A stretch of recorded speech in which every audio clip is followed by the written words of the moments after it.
Suduthi Naman to all the students. This is Jyoti Alavar, Physical Education Teacher at Suduthi Global Academy, Mainpuri. Students, yesterday we discussed the topic is cholera, mode of transmission, incubation period, symptoms, prevention and treatment. Students, today we will discuss the topic is diphtheria. Diphtheria is a dreadful and can be fatal. Generally, the children of 2 to 5 years of age fall prey to this disease.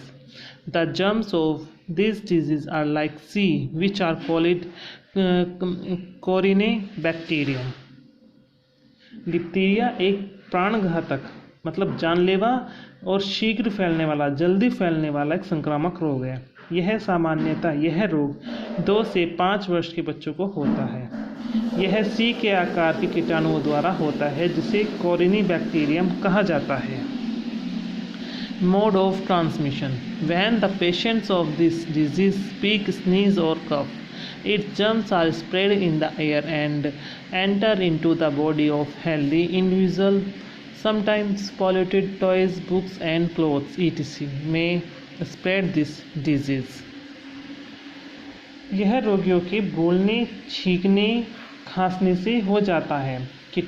इसके कीटाणु हवा में मिल जाते हैं जिससे तथा स्वस्थ व्यक्ति के शरीर में प्रवेश कर जाते हैं। कई बार दूषित खिलौने, किताबें, कपड़ों आदि से भी हो जाता है। इंक्यूबेशन पीरियड: इस incubation period is from 2 to 3 days। इसकी अवधि 2 से 3 दिन की होती है। Symptoms: after the duration of 2 to 6 days, its general symptoms start appearing. First of all the germs of diphtheria attack on nose, throat, larynx, trachea and bronchi. Consequently, the throat swell up. The patient faces hardships in respiratory process.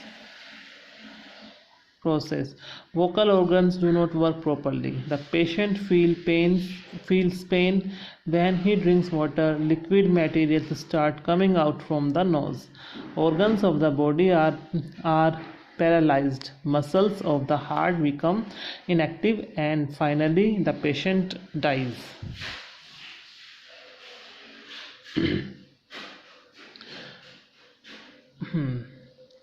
2 से 6 दिन की अवधि में इस रोग के सामान्य लक्षण स्पष्ट दिखाई पड़ने लगते, मतलब 2 से 6 दिन के अंदर इसके जो भी लक्षण है वो साफ दिखाई देने लगते हैं। डिप्थीरिया के कीटाणु सर्वप्रथम नाक, गले, कंठ नली और वायु नली पर अपना इफेक्ट डालता है, जिसके कारण गला सूज जाता है। श्वास प्रक्रिया में रोगी को कठिनाई का सामना करना पड़ता है, मतलब सांस लेने में उसे दिक्कत होने लगती है तथा स्वर यंत्र यानी वोकल ऑर्गन्स भी इफेक्टिव हो जाता है। पानी व थूक निकलने में रोगी को काफ़ी परेशानी होने लगती है। रोगी की नाक बहने लगती है, शरीर के अंगों को लकवा मार जाता है, पैरालाइज। इस रोग के कारण हृदय की मांसपेशियां निष्क्रिय हो जाती है तथा रोगी की मृत्यु हो जाती है। Prevention and control: the patient should be kept away from the children. If the heart rate is fast, the patient should be taken to hospital immediately. The patient should be given liquids such as milk and tea, etc. In case of high fever, she should be given aspirin. In such condition, water packs or ice bags should be placed on the forehead of the patient. The things used by the patient should be disinfected. The inoculation of DPT against this disease should be done of prevention. The patient should remain in bed until she is fit. मतलब रोकथाम इसके बचाव बताए गए हैं। रोगी को परिवार के अन्य बच्चों से अलग रखना चाहिए। यदि हृदय की धड़कन तेज हो तो रोगी को अस्पताल ले जाना चाहिए। रोगी को लिक्विड पदार्थ जैसे चाय, दूध आदि देते रहना चाहिए। यदि बुखार यानी फीवर तेज़ हो जाए तो उसे एस्प्रिन देनी चाहिए। ऐसी स्थिति में रोगी के माथे पर एस्पिरिन क्या होती है, ये एक ट्रीटमेंट जैसा होता है। इस स्थिति में रोगी के माथे पर ठंडे पानी की पट्टियों का प्रयोग किया जा सकता है। रोगी द्वारा प्रयोग की जाने वाली वस्तुओं को कीटाणु रहित कर देना चाहिए। बचाव के लिए बच्चों को DPT का टीका ज़रूर लगवाना चाहिए। जब तक रोगी को पूर्ण आराम न मिले उसको बिस्तर पर ही रहना चाहिए।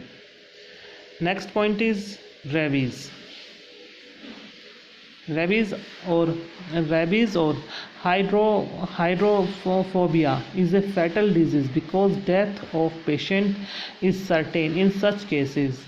It is caused by a various maximum case of human rabies result from dog bite. The virus rhabdo infects the nervous tissues and salivary glands. This virus develops within a duration of 4-6 weeks after the bite by a rabid animal. This disease is fairly common in India. Rabies या hydrophobia एक खतरनाक बीमारी है क्योंकि आमतौर पर rabies से पीड़ित रोगी की मृत्यु हो जाती है। यह रोग वायरस के कारण होता है। मनुष्य में रेबीज़ मोस्टली कैसे होता है, कुत्तों के काटने से होता है। रैब्डो नामक वायरस स्नायु ऊतकों व सिल्वेरी ग्लैंड्स को संक्रमित करता है। काटने के 4 से 6 सप्ताह बाद रेबीज़ के वायरस पूर्ण रूप से विकसित हो जाते हैं। भारत में ये बीमारी आम है। सिम्टम्स, इसके सिम्टम्स क्या हैं? 1 फीवर, बुखार होता है इसमें। 2 pain of the site of the bite, काटे हुए स्थान पर दर्द होना। हेडेक, सिर दर्द होता है। Difficulty in swelling water food, मतलब खाना व पानी निकलने में परेशानी होती है। फियर ऑफ वाटर, पानी से डर लगने लगता है। The patient can not drink water although he is thirsty, यद्यपि रोगी को प्यास लगती है परंतु वह पानी नहीं पी सकता। Patient shows spasm of respiratory muscles, श्वसन संबंधी मांसपेशियां पिचक जाती हैं। जो सांस ले से संबंधित मांसपेशियां हैं वो पिचक जाती हैं। पेशेंट शोज इल्यूशन, रोगी को भ्रम या भ्रांति हो जाती है। प्रिवेंशन एंड ट्रीटमेंट, मतलब बचाव और रोकथाम। प्रिवेंशन एंड ट्रीटमेंट, बचाव व रोकथाम। First, in case of animal bite notify immediately to the health department, पशु के काटने के बारे में स्वास्थ्य विभाग को तुरंत सूचना देनी चाहिए। Vaccination schedule of anti rabies should be perform immediately, तुरंत एंटी रेबीज के टीकाकरण का कोर्स पूरा करवा लेना चाहिए। Pet dog must be immunised against rabies, पालतू कुत्तों को रेबीज प्रतिरोधक टीका अवश्य लगवाना चाहिए। Avoid playing with stray dogs, आवारा कुत्तों के साथ खेलना नहीं चाहिए।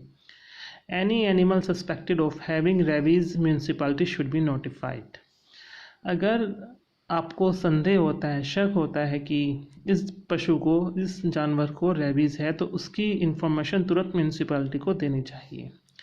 The wound should be washed with running water immediately, घाव को तुरंत बहते हुए साफ पानी से धुलना चाहिए। So students, today we have discussed the topic is diphtheria, mode of transmission, incubation period, symptoms, prevention and control, and the second point is rabies, symptoms, prevention and treatment. So tomorrow we will discuss the point is tetanus, whooping cough. So revise it at your home. Sudhuti Naman.